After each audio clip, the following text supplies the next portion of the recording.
Hello, everyone, and I welcome all of you to the interactive session today. At the onset, I would like to hope and pray that all of you are doing safe and everyone around your families are also keeping well. And most importantly, most of you are able to get through the access of the COVID-19 vaccines. I'm Saurabheshwar Sen, Chief Mentor and Founder of Catalyst Learning Services, welcoming every participant to a very, very special interactive session today. Uh, Before we start off, a little bit about Catalyst for all of yours understanding. Catalyst was established in 2011 in Kolkata with an aim to create prospective human service professionals who will enable people to overcome poverty, deprivation, and unemployment. Today, we at the Institute keep our vision alive through extensive online teaching, research, policy support, knowledge transfer, knowledge diffusion, like the ones that we are trying to present here today with all of you. Every year, by enabling students, working professionals, graduates, postgraduates, all across India to successfully qualify the bachelor's, master's entrance tests, interviews, MPhil, PhD support for social science programs and fellowships, we continue to produce committed, high quality prospective professionals in a range of social and human development sectors, law and justice, health, mental health, social epidemiology, clinical psychology, education, vocational skill development, human resource management, media and cultural studies, livelihoods and social entrepreneurship, climate change, disaster management, public policy, regulatory governance, focused on women, children, adolescent, youth, aged, disability studies, inclusivity, sustainability, and last but not the least, rural and urban development. Talking of rural and urban development, what I would like to mention on that note is that we are delighted to have amongst us Dr. Kajri Mishra, the Dean of the School of Human Settlements of XIM University, Xavier's Institute of Management, Bhubaneswar, along with Professor Tathagato Chatterjee, also from XIM University, who has taken out their valuable time to share with us the prospects, the perspectives of urban management, governance, and planning as we step into a very, very different world post the pandemic. In fact, when I use the word post pandemic, I also use it with a lot of caution that whether we are over with the pandemic or not, but irrespective, in the words of our distinguished professors, that we have to adapt ourselves to the changing pattern and the changing market demands with our career choices too. I would like to introduce our distinguished guests to all of you today. Dr. Kajri Mishra is an architect, an environmental planner, and has a PhD in city and regional planning from Cornell University, USA. She has spent more than 35 years in teaching, research, and consulting, and is the founding dean of the two schools of XIM University, the School of Rural Management and the School of Human Settlements. Dr. Mishra's wide-ranging and multidisciplinary expertise in settlement planning, governance, and management has led to work on urban and rural management, governance reform for public service delivery, local self-governance, and participatory planning. In the last 2 decades, she has also studied the professional capacity gaps for sustainable human settlement, development in India, analyzing the education and training needs, and developing innovative programs and curricula. Dr. Mishra has numerous publications in her areas of interest, has been part of policy groups of the Government of India and the state, and continues to serve in the governing boards of state and civil society organizations. Her last book, Orisha, an architectural odyssey, builds on her research on the built heritage of her state. We would love to hear more from Dr. Mishra as we progress in our meeting. Thank you so much, ma'am, to taking out your valuable time to be with us. Thank you. And I would also like to acknowledge the presence of Professor Chatterjee with us, Dr. Tathagata Chatterjee, Professor of Urban Management and Governance, Xavier's University, Bhubaneswar, has 30 years of academic cum industry experience and has held senior managerial positions in the corporate sector before shifting to academia. His research interests are urban sustainability, urban economic development, and political economy of urbanization. He had published 4 books and has over 20 high quality internal research publications in the areas of urban development. He received the Gerd Albers Award in 2016. Congratulations, sir, from all of our behalf, from the International Society of City and Regional Planners, ISOCARP, if I can use the acronym, for his research on comparative modes of urban governance in India. Dr. Chatterjee graduated in architecture from BE College, now IIEST, Shibpur, did masters in urban design from Kent State University, USA, and PhD in urban planning and governance from the University of Queensland, Australia. He's a member of the Planning Institute of Australia and fellow of the Institute of Urban Designers, India. And we can't be more than delighted to also have Dr. Chatterjee with us in this very, very interesting and interactive session. And before I pass on the baton to our distinguished speakers, I would also like to take this opportunity to introduce amongst all of you uh, 2 alumni from the School of Human Settlements, whom I can see nice and bright, on our chat and video windows. I would like to introduce Kanika Kishore. Kanika, if you are there, welcome to the session today. Thank you for your time. And Kanika, if I'm not mistaken, you are presently working as a consultant to the Office of the Honorable Minister of Commerce and Industry. That's right. Right, of the Railways and Food and Consumer Affairs. And Kanika pursued her master's from the School of Human Settlements of Exime University. And of course, along with Kanika, we also have someone very close to us, Kahini Ojha. Kahini happened to be one of the fellows at Catalyst not too long ago. And we have seen very closely how Kahini has blossomed, with her focus of contributing to the society with her grit and resolve, by pursuing the program of Masters in Urban Governance from the Exime University. Kahini, as we speak, is presently working as an assistant manager with the Capital Region Urban Transport, CURT Bhubaneswar. And of course, as we progress in our session, we will also be trying to take inputs from both Kanika and Kahini. Thank you so much. I know you must be seriously busy, but in spite of that, to take out of your time and be here. Without a further delay, I would definitely like to start off this discussion, and I would request every participant in this meeting to use as much as possible the next 1 hour or so which we have in our hands to ask as many questions and queries that you may have in your minds. You have the chat box to serve that purpose for you. If the speakers are fine, you might even be allowed to use your microphone to ask questions.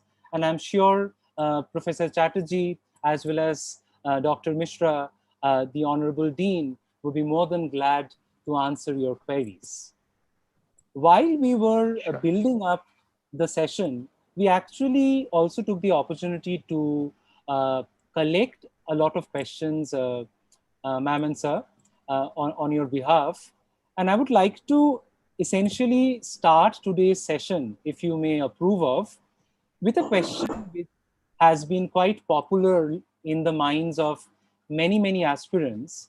And that is that now that we are possibly coming out of the pandemic, or let's say that we might be wanting to adapt and stay parallel to the pandemic, with our resilience, with our ways of evolving.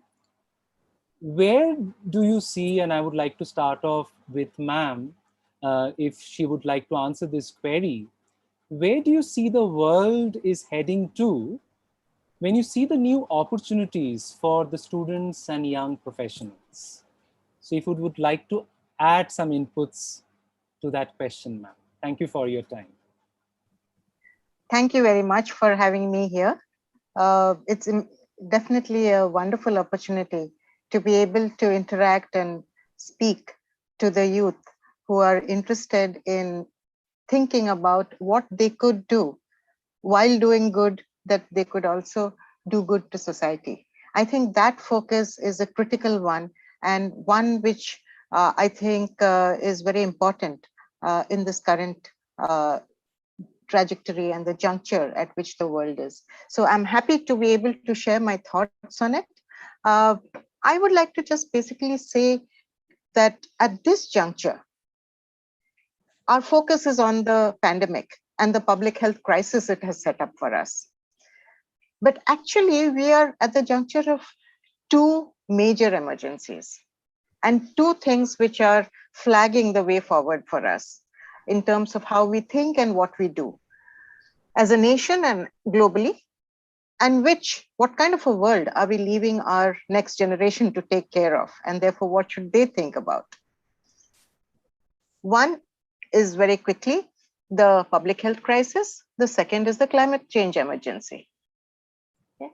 So today I'd like to actually go through three or four visuals to show you where I think the world is going to go and where is the work needed and what is happening in the spheres in terms of the current directions of professional and technical work getting done, and what are the opportunities opening up where people can join in and actually help to make a difference. So with your permission, I would like to actually share a presentation on this. So I'm going to share my screen. Surely, ma'am. Yeah.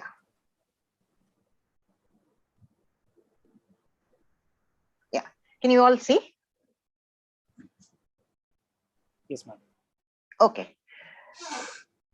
So basically, when we're talking of what we do as the years go ahead, particularly in the next decade or 2 decades, what would be the crux or the height of the careers of the youngsters today who are in college at various stages? What would be the new normal looking like?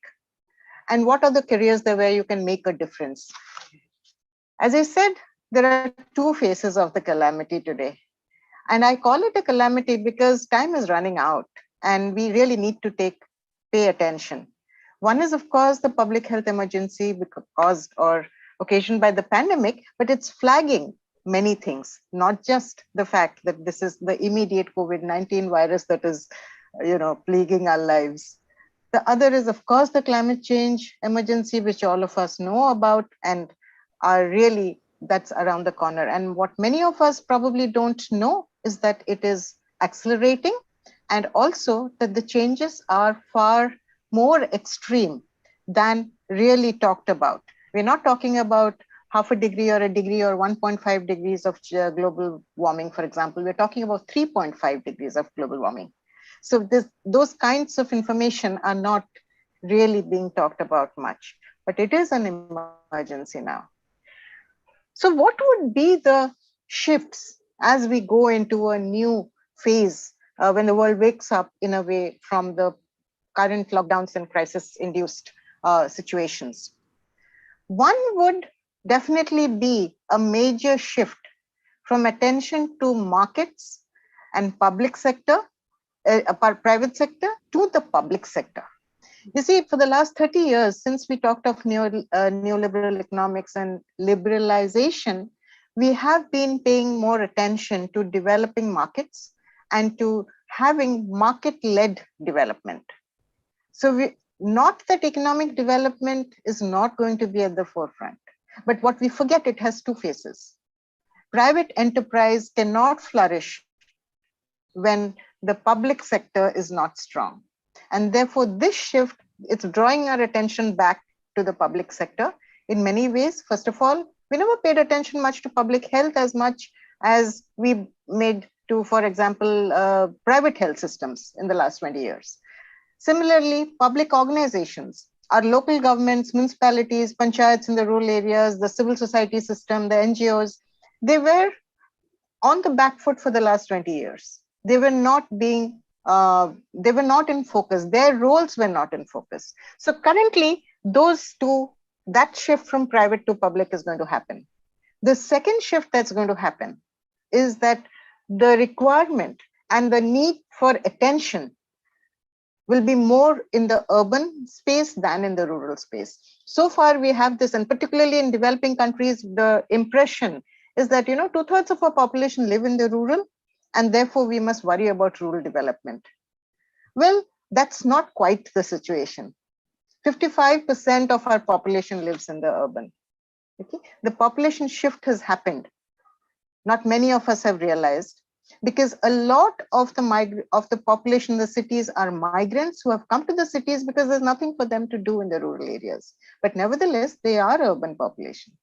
And this is set to grow to 70% in another 2 decades. And that is a huge shift. Second, it's now very clear that if we are in this climate emergency, if we are in an environmental emergency, it is because of the way our cities are and how they're growing. And we need to do something. So if we have to reverse or alter course, then we have to worry about what we are doing in our cities, how we are doing it, and how do we need to do things differently, and who will do them. You know, cities consume actually 2/3 of our global resources. Their ecological footprints are huge. One study showed a decade ago, actually, that London's eco footprint was larger than the whole of Britain. So similarly, we have, they set up unsustainable lifestyles. They pollute much more than the rural areas do. Also, we are talking about a certain level of urbanization now, a certain number of large cities and metropolitan areas, but the small cities are growing and growing very, very rapidly. They're growing faster than the larger cities. If that is so, in another 10 years, we'll have to contend with double the issues and the problems that we are now contending with. And because another problem in cities is that things get locked in. Transport systems, water supply systems, sewage networks, housing, it gets locked in. It's all very concrete. It's a concrete jungle. It's not easy to change. So before we lock in things, we need to do something. But at the same time, cities have very weak public systems, something that people don't like to acknowledge, not us urban residents who think that, you know, cities and towns, you know, this is the developed face of the country or the world. Well, our urban systems are weaker in India. The urban systems are weaker than the rural systems. No safety nets like you have some safety nets in the rural areas. PDS, public distribution systems, pensions, access to commons. A person doesn't starve so easily because if nothing, there are common lands from which they can gather, you know, if nothing, to gather some greens and eat. That's not possible in the urban areas. So cities have weak public systems. Cities also have less people, less trained people, and many, many fewer professional capacities than they require. So the numbers are less, the range of technical and professional capacities that are required are many are missing, and therefore cities have very weak capacities to do the things that they now need to do on an urgent basis. So these two shifts, the first is focus from the private sector to the public sector, second is the focus from the rural to the urban. Two shifts that, you know, in a larger perspective within which we must think about our lives, our careers, and what we want to do. But why are cities so important? Well, they're very tiny. They occupy a very tiny proportion of the Earth's surface, but they have 55% of the population. So you can imagine what happens when such densities build up. What happens to the waste? What happens to the water requirement? What happens to the food requirement? So they also determine what happens in their hinterlands, in the regions in which they are. So they shape things outside because of the kind of needs that they have. But they're also the engines of growth. For a variety of reasons, they're also the places where our economic development is at its most rapid and most intense. They contribute 85% of our GDP currently. That's the gross domestic product of the country. But at the same time, they're also, as I said, at the forefront of pollution and resource consumption. So the greenhouse gas emissions, 80% of the total greenhouse gas emissions are from the urban areas of the world. Okay. So cities basically consume too much and they pollute too much. 70% of the global energy is consumed in urban areas. Water, 71% of the total water consumption is in urban areas. 65% of the total natural resources of the world is consumed in urban areas. 70% of the food produced in the world is consumed in urban areas. 50% of the population, but everything else is 2/3. So we eat a lot, is it? But cities also pollute more. As I said, greenhouse gases. But water, 70% of the water, yes, but we pollute. 65% of the pollution is due to us, people who live in the urban areas. We have whole islands of plastic forming in the oceans, as you would know, which are precisely plastic, which has originated primarily in the urban areas. We have islands the size of countries now forming when, because of the tidal waves, tidal currents and in the ocean. The Pacific Ocean has 3 such large islands now and many, many, many small ones. So if we want a sustainable world, and I'm sure all of us are looking forward to doing something for sustainability, we need to work in our cities. We need to work for our cities. We need to work in the processes. We need to change the processes, and we need to come up with ideas about how things can be done better. So there's a lot of scope for not just joining in the processes and changing them, but also for entrepreneurship, urban entrepreneurship, to do things differently, to come up with out of the box thinking and ideas.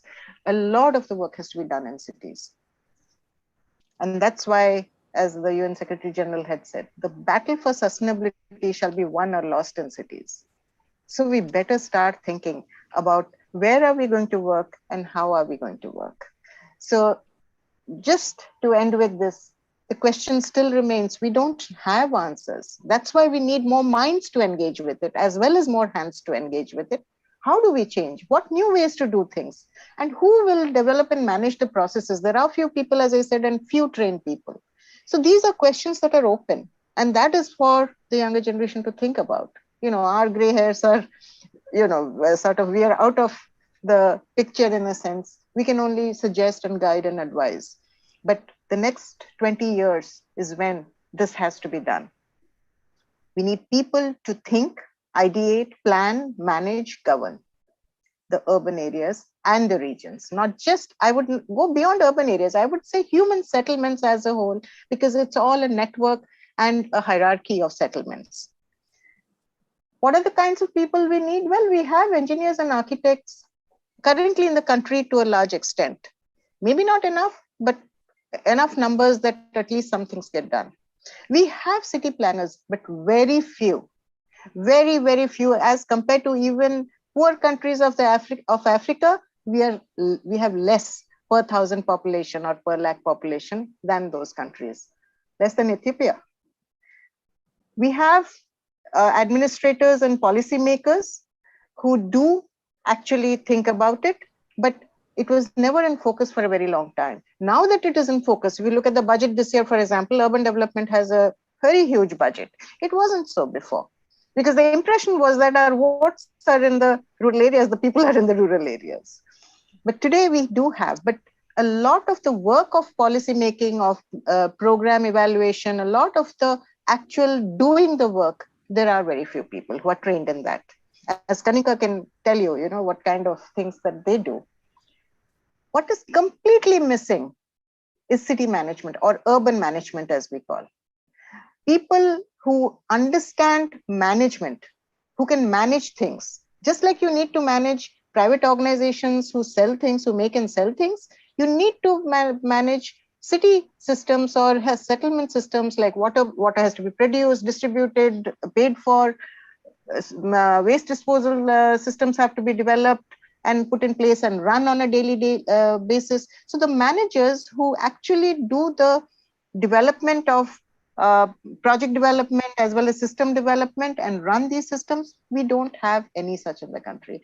You'll be happy to know ours is the only such program in the country and the first one of its kind. And we're hoping more will come up because obviously we can't meet all the demand. But our program was based on this analysis that we do need urban managers in the world. The UN Habitat has been pushing countries to do this, and finally we got on that trajectory, and we have city managers. Basically, as you will see, this is a very complicated sort of a thing. Architects and engineers can become city planners. They can also become city managers. They can also become policy and governance analysts. But finally, we need a whole host of people. There has to be an ecosystem created where different kinds of people are working together to make a difference. And that is where we feel that there are very few, and some of the smaller details are on in terms of areas of work are also listed here. We don't have as much time, but I'm happy to take questions on this. So this is where I will finish and let everybody sort of reflect and mull over this. Right. So there is definitely so much food for thought to start off the session with. I would definitely request participants to keep your questions flowing in the way it comes. And of course, till that happens, I would like to take the opportunity to extend the points that ma'am mentioned to ponder upon to Professor Chatterjee. Uh, Professor Chatterjee, if you would like to bring in some bit of specifications of these untapped areas that ma'am's been highlighting, which apparently we felt that have been taken care of, but actually we realize that it's not as structured. And when we compare it with countries like Ethiopia that ma'am mentioned, that we are still kind of lagging behind. So if you can help us understand with these specific opportunities for the knowledge of the participants. Yeah. Thank you, Mr. Sen. It's really a honor and privilege to be here. And it would be, I'd like to share what are the new areas that are coming up. I mean, India is urbanizing. There was a time when it used to be said that India lives in the villages. And that was true in 1947 when the country became independent. That time, India's urbanization level was only about 17%. But now, as we by 2047, which is just about 25 years from now, by the time when we will be celebrating our 100 years of independence, India will become a predominantly urban country. And this huge change that is from rural to urban, it's happening over a span of just about 30 years or so. And this is providing a lot of new areas of opportunities.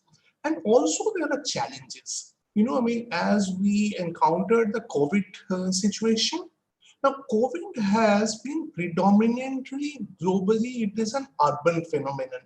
It has moved from one city to another city and then subsequently percolated down to the rural areas. But according to United Nations statistics, over 90% of the COVID cases are urban, at least in the first phase. And it is also well recognized that the cities would be at the forefront of, leading the recovery. Build back better, that's the terminology being used extensively. So I would like to situate the discussion in Indian context. Let me share the screen.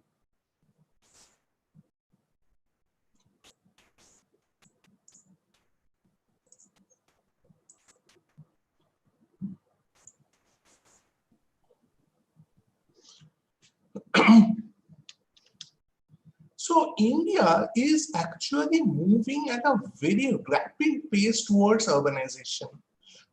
In 2015, India's urban population was about 30 million. And by 2030, just 7-8 years from now, it will reach 600 million. So what is this magnitude of change?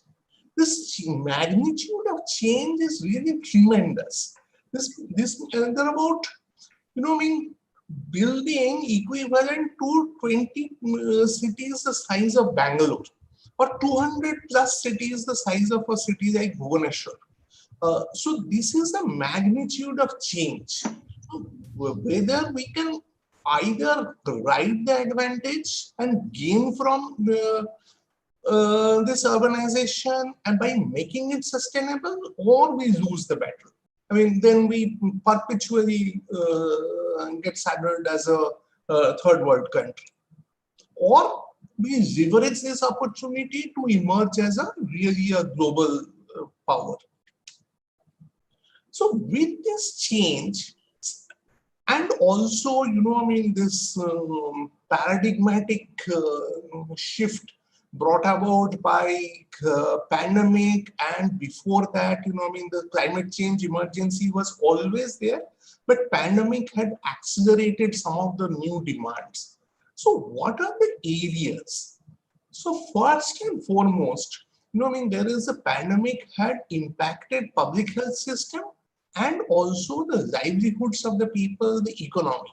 But the economy, the way that was being going, that has created also a lot of problems. So now there is a chance to reshift and towards a more greener model of economy. We need to focus on social change, climate change, as well as social protection. And of course, we need to, as the pandemic has again brought out very vividly, we need to leverage our strength in the technology. So technology is an enabler for us to move towards a more resilient, a more risk resilient future. And these are the areas, broadly, these are the areas which are going to create new opportunities. And all these are basically located in the urban areas. So all these activities, whether we are talking about climate change or social protection or green shift to a green economy or a digital push, has to happen by front-ending the urban. And these are going to have a cascading effect and in all sectors related to the urban systems, be it the livelihoods, be it housing, be it water supply or waste management, be it the transportation sector to the recreation sector. All these are encompassed within a larger canvas in which this shift and the change that is happening. And by building onto these new areas of opportunities, we also can align our career opportunities for the youth of the today with the priorities set by the government of India for last 15 years or so.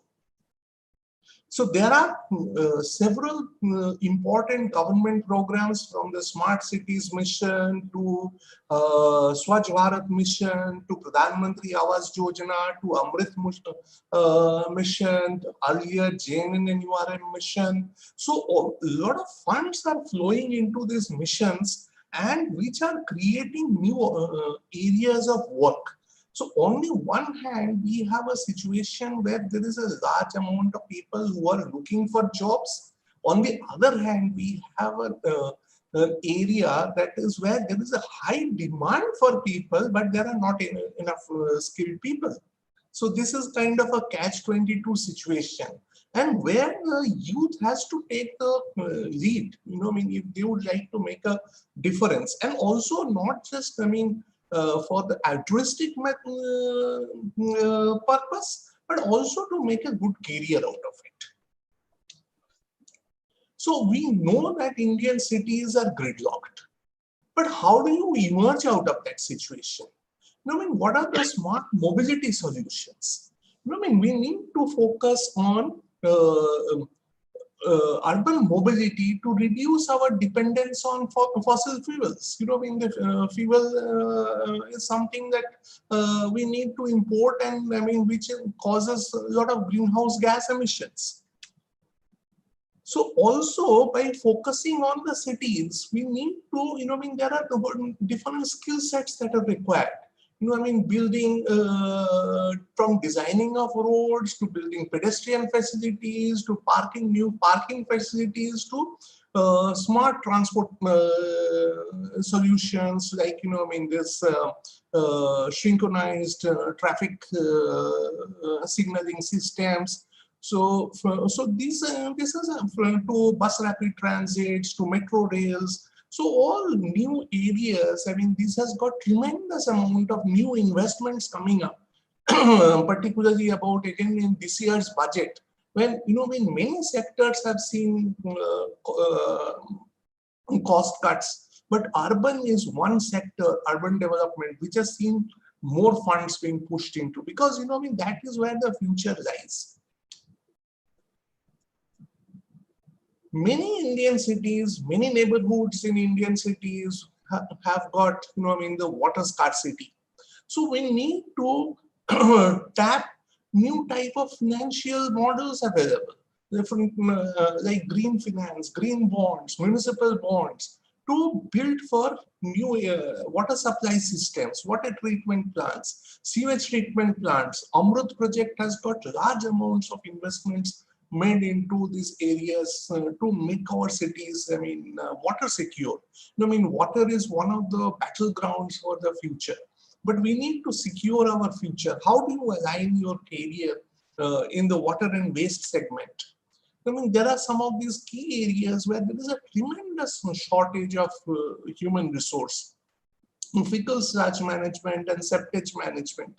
We know that, a lot of work is getting done under the Swachh Bharat mission. The toilets are being built. The cities are starting to get cleaned up. But there is a huge shortage of skilled human resource in these areas. And then also, how do you generate waste and turn waste into energy? And how do you, preserve the water bodies, the rivers, the ponds, and the small lakes, and make them, as a part of our city's ecosystems. So these are some of the areas which requires tremendous amount of new inputs. Now, many Indian cities has got, a lot of slums. In fact, actually, the globally, 1 billion people, or 25% of the global urban population, live in the slums. And the slum areas, the people have been at the most difficult situation due to the COVID, because some of these regulations like hand washing or social distancing, they just don't have the opportunities for that, which is a luxury, because many of the people share common toilets. In India, we have got a huge slum population. Actually, India's slum population is larger than the entire population of Britain. There is a 65 million slum population. And big cities like Bombay, Calcutta, etc. has got about 1/3, 40% people living in slums. And there is an opportunity here under Pradhan Mantri Awas Yojana, or many affordable housing schemes coming up in Odisha. The government of Odisha has launched this Jaga Mission, which is the world's largest housing entitlement program. So there are a lot of new thrust areas in the housing sector: affordable housing, housing finance, real estate management, slum upgrading. So these are some of the very thrust areas. We have a large informal sector in our cities. You know, I mean, who are again at the receiving end because of the pandemic, because, you know, I mean, they do not have the job securities, but also, you know, I mean, there the presence of large informal sector also creates a problem in terms of, you know, I mean, solid waste management and overall the quality of urban livability. So how do we move better? But so that, you know, I mean, we provide opportunities for people at the lower end of the society. We provide them livelihood opportunities for them, but also at the same time make our cities nice and clean, and so that, you know, I mean, the pedestrians can move and not get knocked down by moving vehicles. Now is a monsoon time, and every now and then we get the picture that, you know, I mean, if somewhere or the other one city has got waterlogged, I mean, and then the newspapers, the TV studios, you know, I mean, keep flashing those pictures. But just by focusing on urban flooding, we can make an impact on several cross-cutting sustainable development goals. You know, I mean, as Professor Mishra has already mentioned that, you know, I mean, the UN Secretary General, the previous Secretary General Ban Ki-moon has made a statement that the battle for global sustainability would be won or lost in the cities. And, you know, I mean, the 2015, you know, I mean, this Sustainable Development Agenda, when it was launched, one of the most important change there was to bring in an SDG 11, that sustainable cities, that adds a key component of the Sustainable Development Goal agenda. And because, you know, I mean, by focusing at the cities, we can together impact a large number of other sustainability goals. That is why globally there is now so much focus on the cities. Now, just by focusing on street flooding, urban flooding, we can make an impact on the poverty issues, because, you know, I mean, the all sorts of natural disasters has got the most devastating impacts on the people at the lower strata of the society. The urban poor, they are hit the hardest because of the natural disasters. Their livelihoods gets impacted. The health of the people.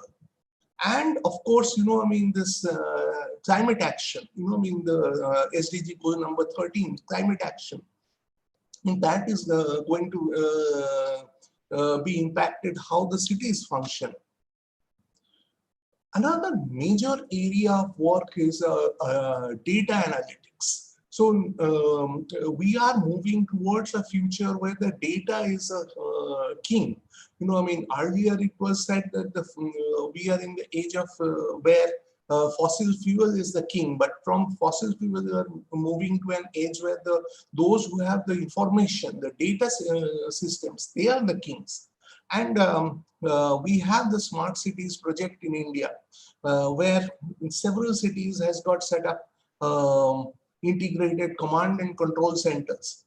So this command and control centers played a very, very pivotal role during this pandemic. So here, you know, I mean, we have the picture here that, you know, I mean, this command and control centers could map, you know, I mean, this ward-wise mapping of where the case loads are high, where the hospitals are located, where the hospitals beds are available, where there is an oxygen shortage. So all these can be spatially mapped and has been getting mapped under the Smart Cities program. E-governance, it's another huge area of new opportunities and tremendous shortage of skill, because people in these areas need to understand the urban and also to have their own domain expertise, whether in the software development or not. But they need to understand the urban. So these are creating new opportunities, from environmental protection, climate change, disaster management, to mobility. metro rails, bus rapid transit, to services delivery, water supply network, sanitation, waste disposal, livelihoods, and above all, city competitiveness. We are no longer in a situation where, the cities government should only provide street cleaning and water supply, and rest will be all okay. We are now living more and more in a globalized competitive world where one city has to compete with another city to get investments. The cities need to brand themselves. So these are the cities need to market themselves. So there are opportunities for marketing professionals. For finance, new areas of finance are coming: municipal bond, infrastructure bonds, climate bonds, green bonds. Real estate and housing had always been there and is a bedrock of the cities. But another huge area that has opened up in the last few years is about the data analytics, mapping, GIS, drone survey, artificial intelligence, blockchain for property registration. So these are some major new areas. And of course, as Professor Mishra was already mentioning, that the architects and urban planners had been at the forefront of the cities.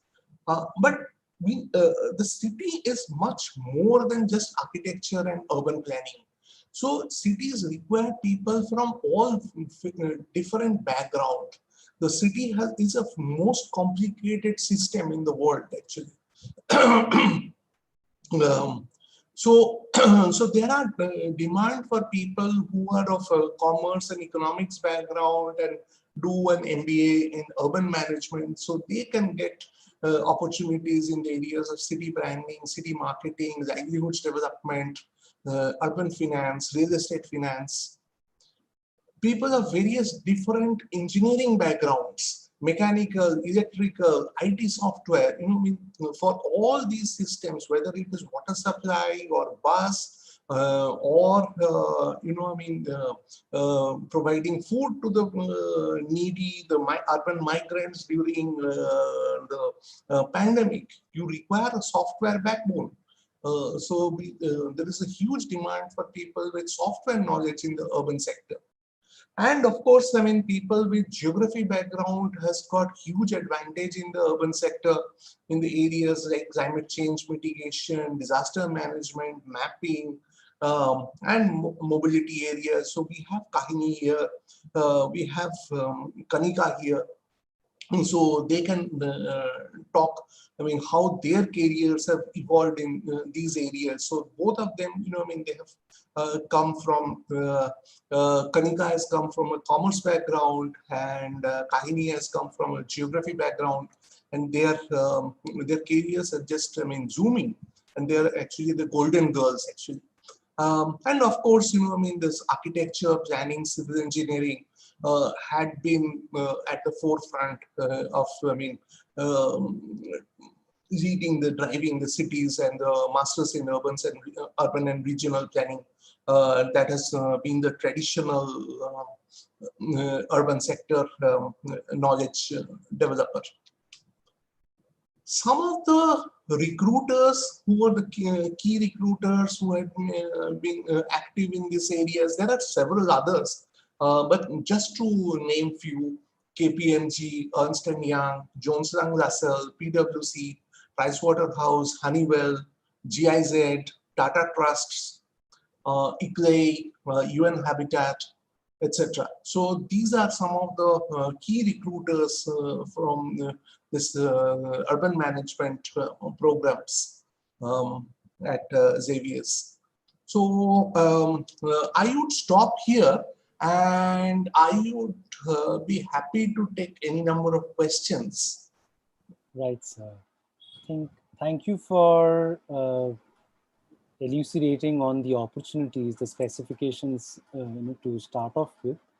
I think we have a couple of questions, and I would definitely like to place the questions to both ma'am and sir, whichever way you want to take it. There is a question from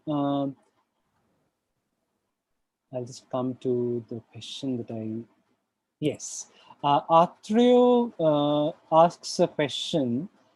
He writes, sir, is there any connection between rural development and urban management? I think Professor Kajri Mishra is the best person to answer that. She has been in both the programs. Yeah. Thank you. That's a great question. Yes, there is, of course, a connection, just as there is a connection between rural areas and urban areas. What happens in one affects the other. Therefore, when you manage urban areas, a lot of both the inputs as well as the outputs from output flows from urban areas are to the rural. So to that extent, there is a very close organic link. Now, let me give you a small example. Last year, there was a huge court case. Some of the Gram Panchayats around Bangalore went to court against Bangalore Municipal Corporation because Bangalore Municipal Corporation was dumping its waste on the Panchayat's land. Obviously, where else will they put it? Land in cities is extremely limited. So the landfills where the waste was being dumped is in the rural areas. Okay. Now, conversely, municipalities were saying our schools are getting burdened because many municipalities run schools across the country. Different states have different ways of doing things. And anyone from the periphery, anyone within commutable distance comes to the cities to study. But the school system is such that the rural support for rural schools comes from one department, the support for urban schools come from another department. And they are saying, well, we are taking care of rural students also, so shouldn't you be giving us some more money? So you cannot separate out the settlements or the way places where people live. Not only spatially are they linked, but they're linked in terms of services.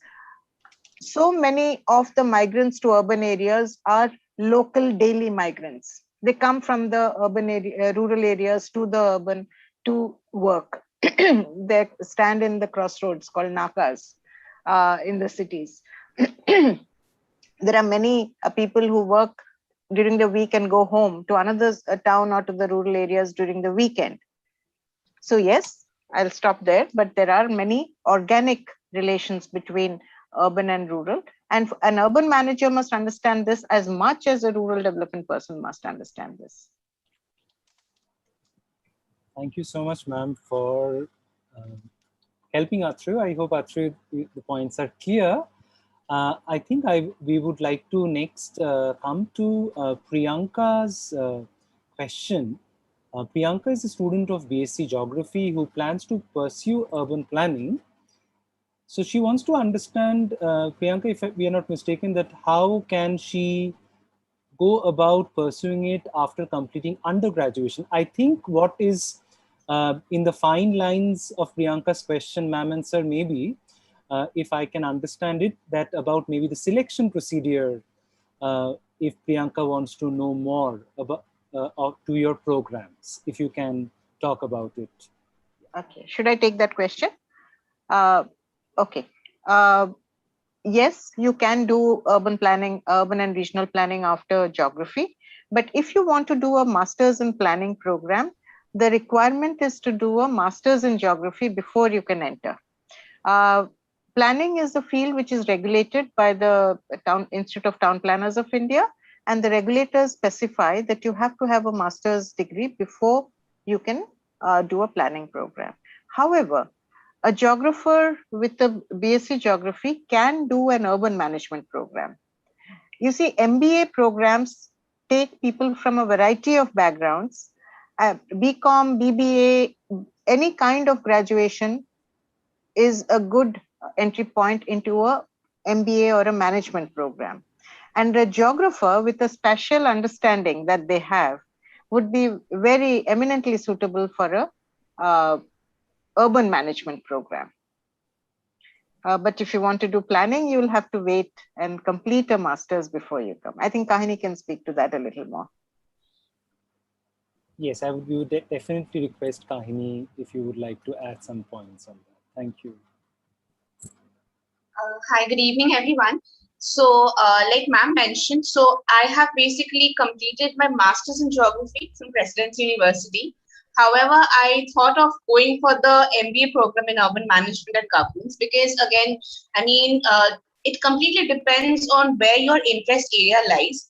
Like, as far as I was concerned, like, as a student of geography, I had the knowledge of how spatially cities are emerging, growing, expanding. But I also wanted to have the managerial insights to it.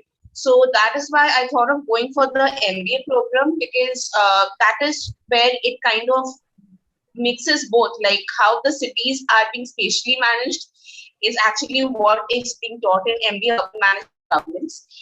And also, like, if you have like, because I mean, in a nutshell, if we talk about the MBA in urban management and governance program, I think it's a mix of the basics of MBA program that is taught in any regular MBA program.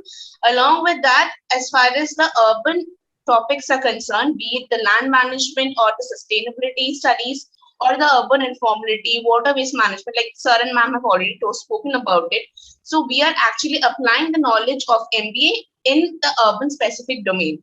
So the course curriculum, I mean, as a student of geography, I found it more interesting, all the more because it is the only program that is being taught at the School of Human Settlements in India. So, I mean, it's a very unique program, and even I'm working as an assistant manager in Capital Region Urban Transport in Bhubaneswar, which basically looks after the managing and planning of the city bus services. So again, in the urban mobility sector, I think it has kind of really helped me. And also another thing about the course is that, I mean, it's one of the USP or the unique selling point as far as urban management and governance is concerned, that we have this 45 days of urban learning experience. So this is I mean, other than the regular internships that are offered by all the colleges across India, urban learning experience is something very unique to the School of Human Settlements, which the students of MBA in urban management go for. And it's kind of a winter internship. So over here, you actually someone who's also interested in policy and the governance aspect of cities. This is, I think, a very important platform because it kind of gives you a hands-on learning experience of how the cities are working. Because for 45 days, we are supposed to work with the urban local body and basically help them, assist them, and actually manage in how the city's policies are actually getting implemented. So again, a fine line of distinction as far as the difference in the urban planning and the urban management program is that while planning, you are actually making the plans. In urban management, you know how to implement the plans. So, like, I'll stop here and I'll be happy to take any more questions that are coming up later.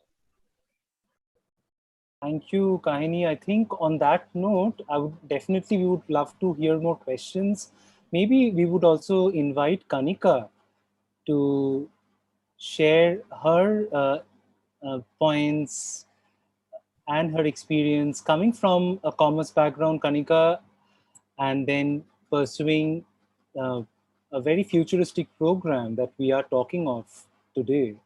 If you can share with us your experience. Hello, everybody. I'm Kanika Kishore, and like a lot of you have concerns about what kind of background you need for this course. I'm a BCom honors from Delhi University, and me joining this program was a lot of research on, just like you guys would be concerned, a lot of research on what kind of opportunities you can get, what kind of things you're studying, the program structure, campus life, all of those things. And despite the university having so many diverse programs, this was the one that I chose because I loved the course curriculum.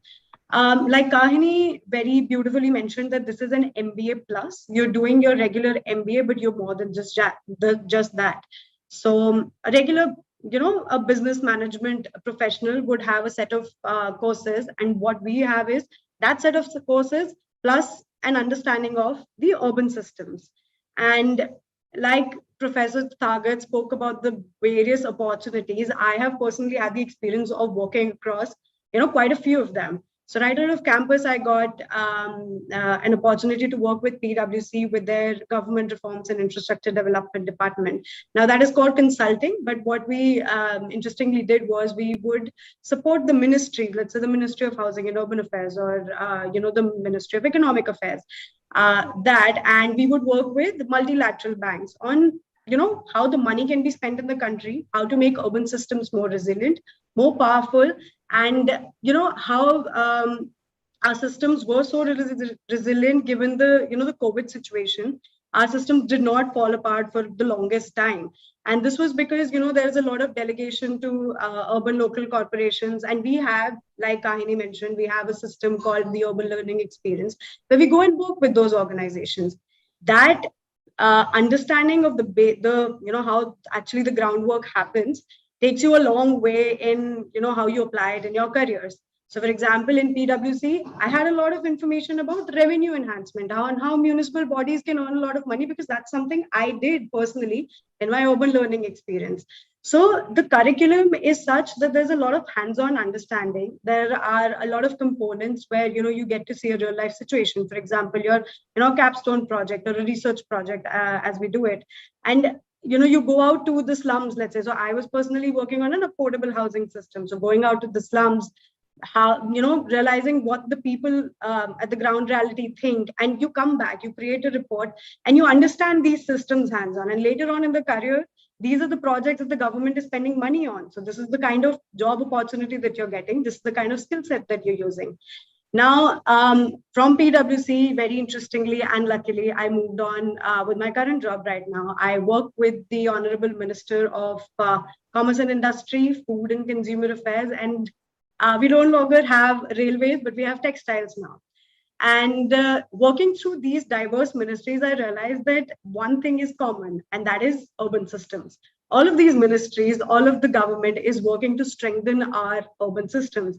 Now we have a lot of, the team is diverse. We have lawyers, we have planners, we have me, an urban manager, and I'm only one of them. So the kind of insights that I'm able to give in, the kind of policy reforms that I'm able to suggest, the kind of ideas or identifying gaps, that scope of thinking, I very thankfully say that the curriculum has widened for me. So, for example, something new that has just come in is the textiles ministry under our minister. So the cabinet minister is Piyush Goyal, right? And what we're doing is something like a one district, one product program, which was already a part of, the Invest India mission. Now they're collaborating that and synergizing with the textile ministry to identify these small, handlooms, mills, and these identifying these districts where something like a Sambalpuri kapda is very famous. But how do you put it to an export potential? How do you generate livelihoods in cities and the peripheries? So wherever you go, whichever sector you pick, one thing remains common, is that common understanding of how city systems work.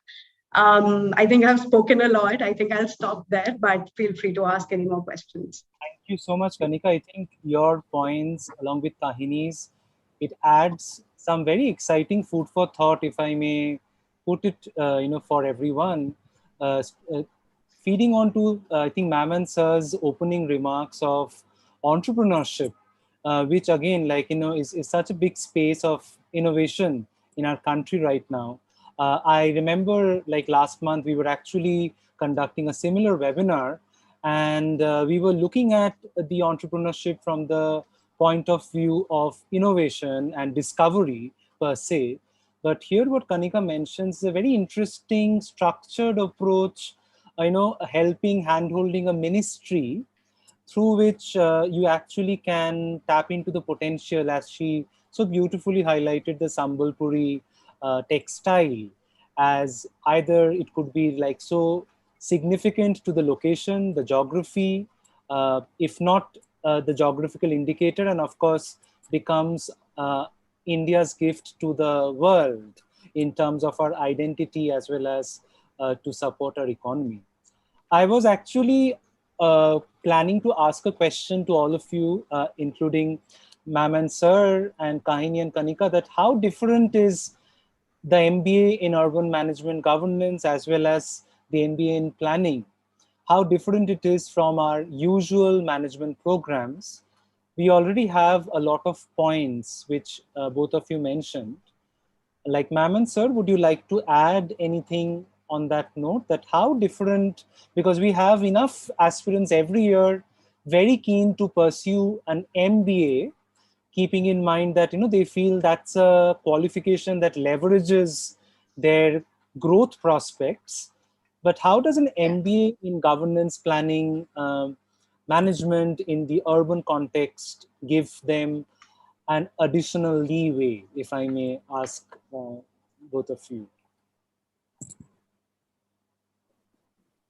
Happy to take that question if it's okay. But I will like to show just one slide here to explain the structure of the program that will really demonstrate how it is different.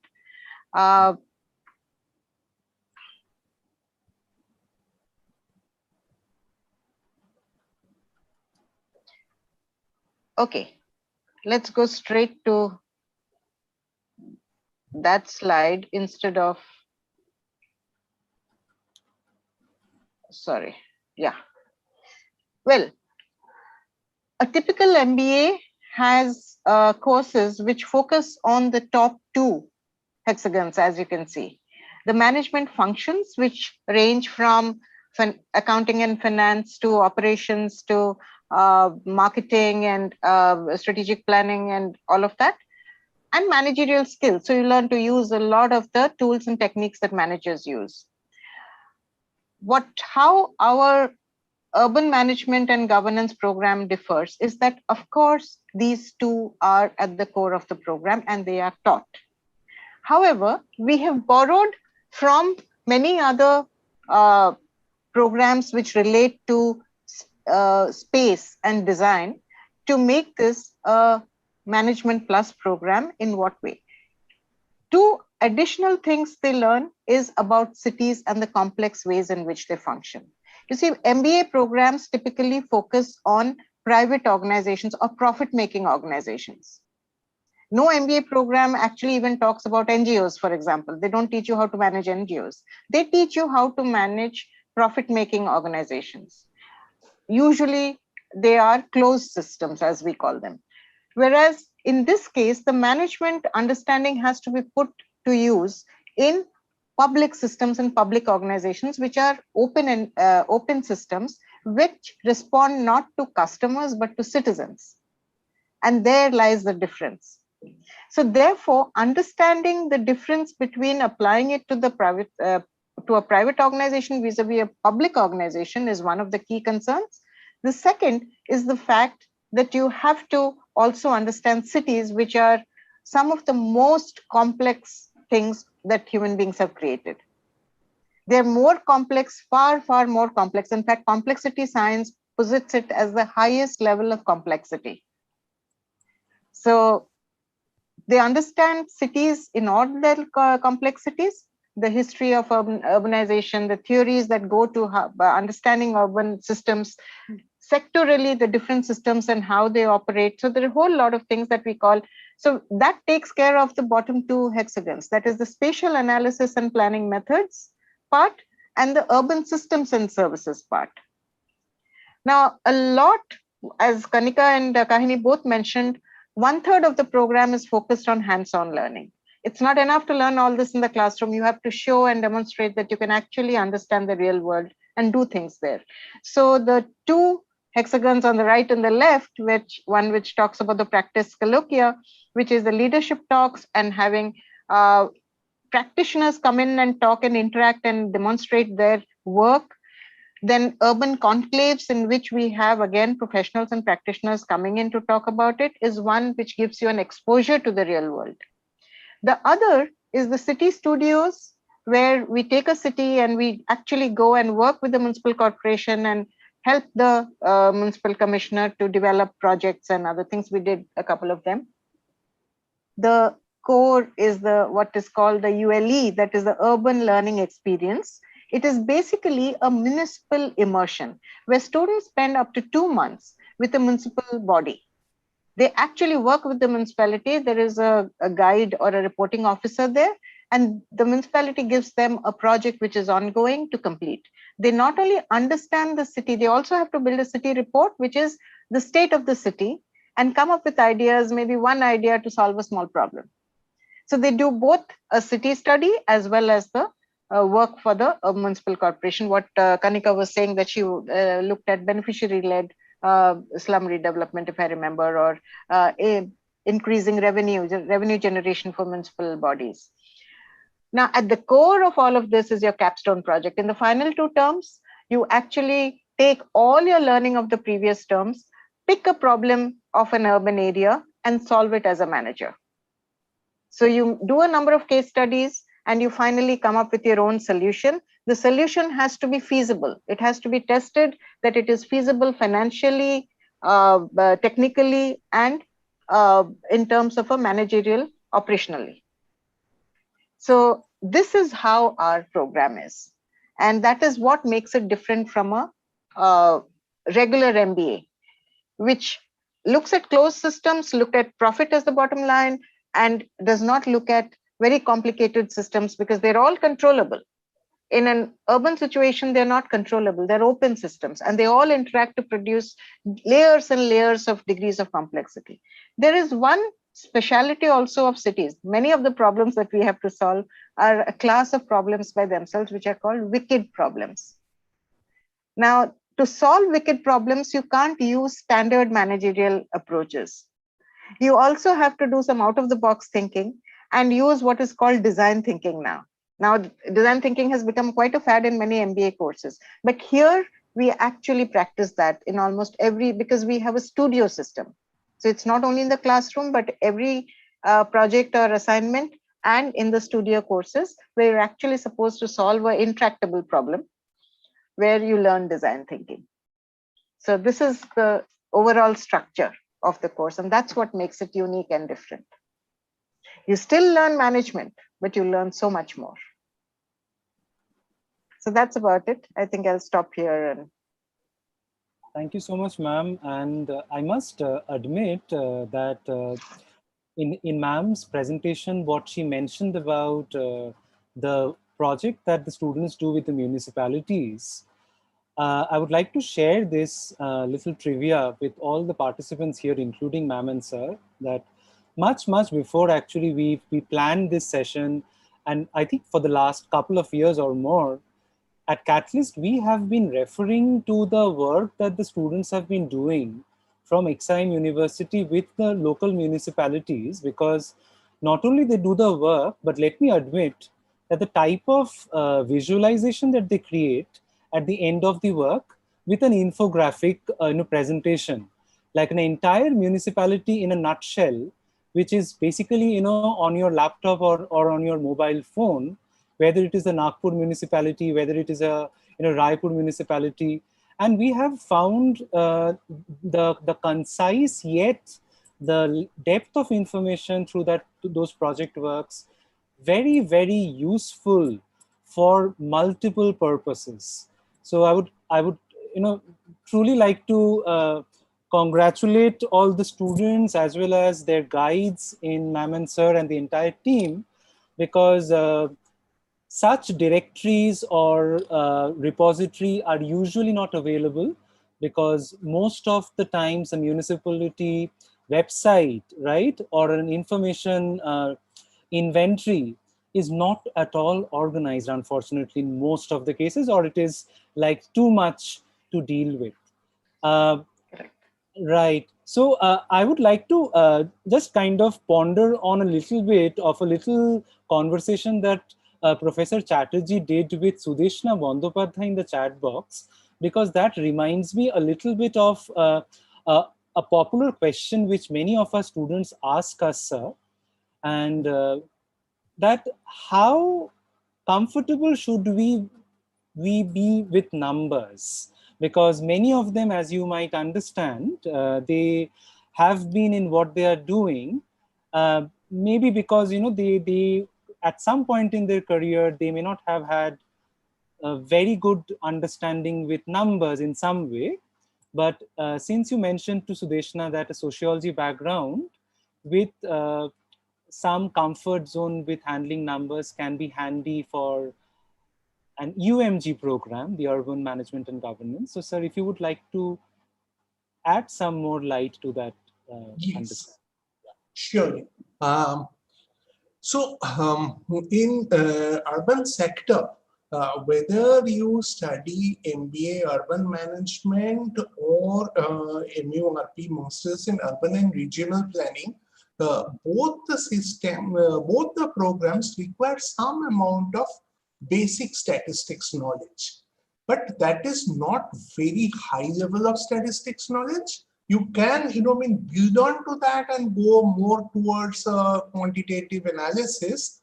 But for those coming from social science background, in fact, actually in urban sector, most of the important developments have come from the people with social science background. My own PhD guide was from the social science background. Social science background is eminently suited for urban sector, but you need to have some basic understanding of statistics. So we in both of our course curriculums in MBA Urban Management and MURP, we have courses to brush up.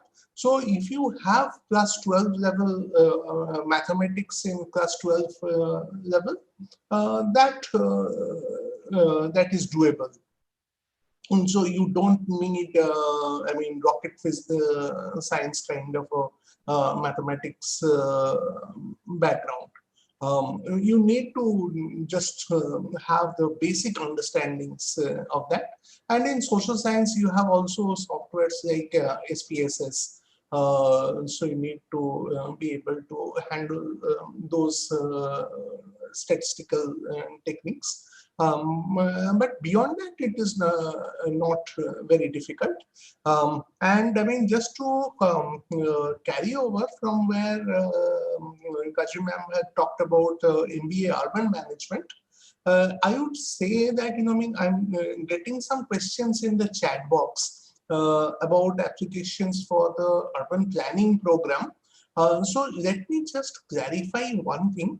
Admission to urban planning, it's guided by the norms set by the Institute of Town Planners India. So under that norm, those who has got a background in architecture or urban planning or civil engineering or masters in geography and masters in economics, only these people are eligible to apply for urban planning. But urban management, MBA urban management, it's open to a wide basket of people. And incidentally, we had people even from history background who has done MBA urban management, and she is doing pretty good in her career. So I would just like to add something. Since the question on quant came up, so like an alum of both Catalyst and XIM, all my faculties, everyone who's taught me knows how much I used to dread quant. So, that is one subject, and I had maths till class 10, not even 11 and 12. Yet I have done an MSc in geography, and I've also done MBA in urban management governance, and I was the topper of my batch. So, of course, quant will be there, but the course structure is planned in a manner, as Sir just mentioned, that it is for students from different kinds of diverse academic background. So even for someone like me who had maths till class 10, even I was quite comfortable in handling the classes where quant was being taught, because it was taught in a manner where, of course, I did not face much problem. And another thing about the MBA course curriculum is that there's a lot of group work. So when you are working in a group and you have people from diverse academic background, so there's a lot of interchanging of ideas that take place. And also as far as getting the assignments done, so it is actually not that difficult, because if I can ace it, Solveshwar sir knows it very well. Like how much I used to dread his quant classes, and even Prashant sir, Nalin sir, they used to take our statistics classes. So if I can ace it, I'm sure no one else is going to have problem with that. Well said, Kahini. And I think Konika would also concur, because she was also coming from a commerce background.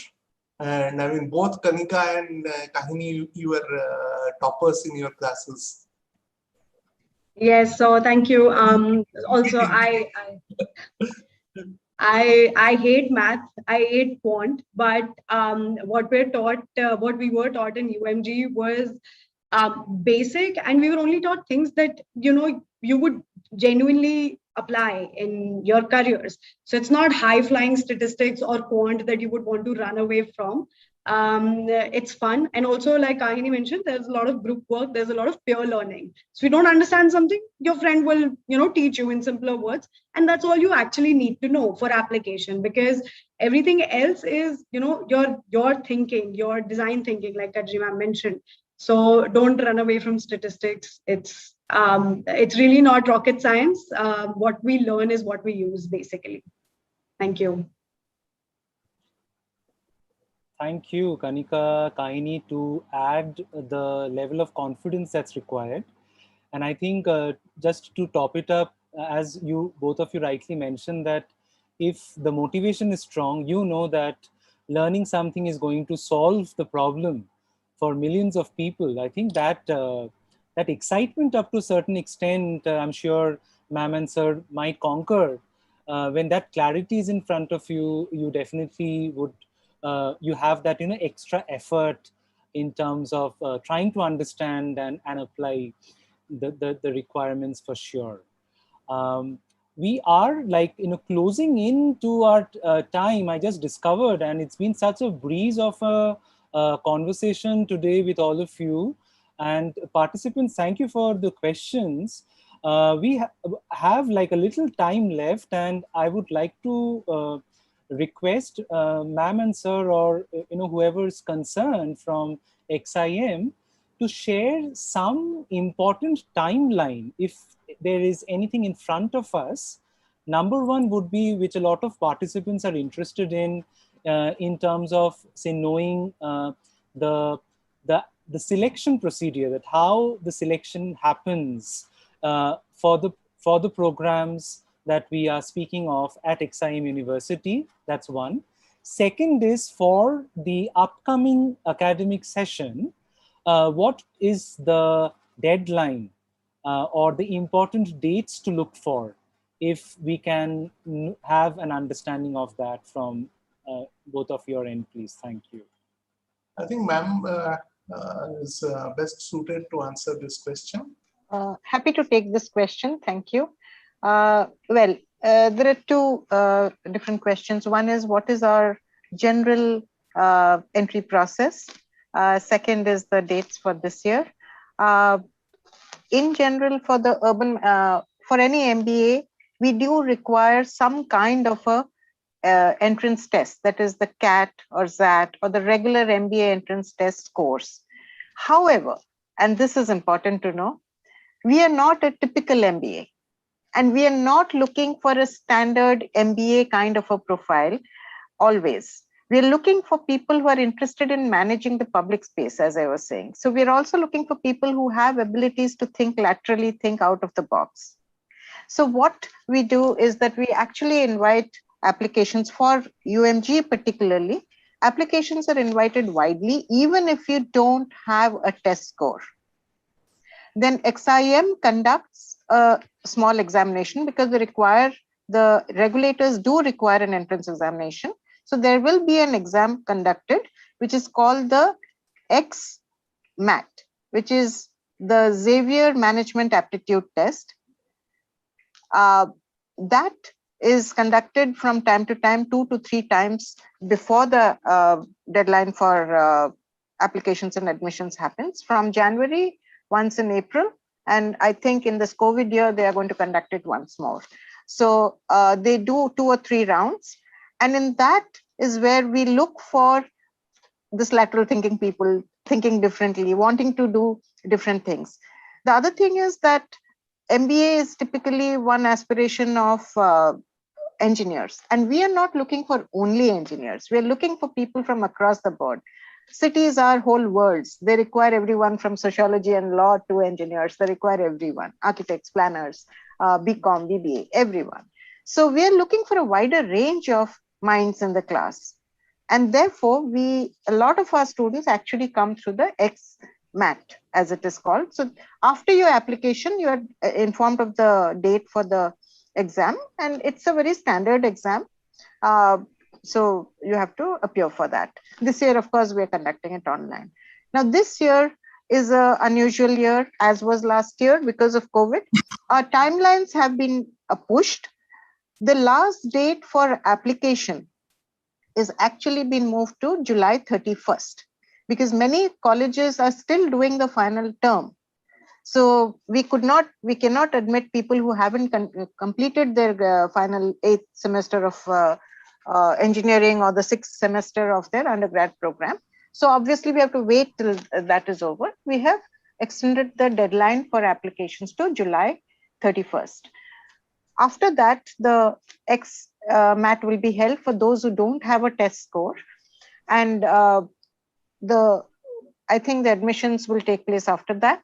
So for both the Masters in Urban and Regional Planning as well as for the MBA UMG, the last date for application this year only is July 31st. So anyone is welcome to apply. The applications are open. Please go online. It is on our website. You have to apply specifically to our program. I would request anybody who applies to also send us an email. Our emails are also there to the school. It can be a dean email. It could be the school email or to the office. But let us know that you have applied so that we will track your application, because we are a large university, and applications is good for us to track so that we know exactly who is interested in our program. And we can also be in touch thereafter to clarify any other questions or issues you may have and support you through the application process. Help you with your understanding of what the XGMT will be like, XMAT will be like, or any other questions that you may have. Right. Thank you so much, ma'am, for answering that question. And I hope we have taken a note. 31st July is being the last date, and the details are, of course, very well mentioned when we visit the university and the institute website, as ma'am mentioned. We spent 1.5 hours, didn't really feel like we did that. It's been such an interesting session from knowing about the program. Kanika and Kahini, we can't thank you enough, because it's been such a insightful understanding through your eyes of how you have been applying the knowledge that you have gained in the program for the benefit of every participant. So we would request everyone to definitely stay in touch with the Exime University. You can definitely write to them. There are the necessary contact points on the website given.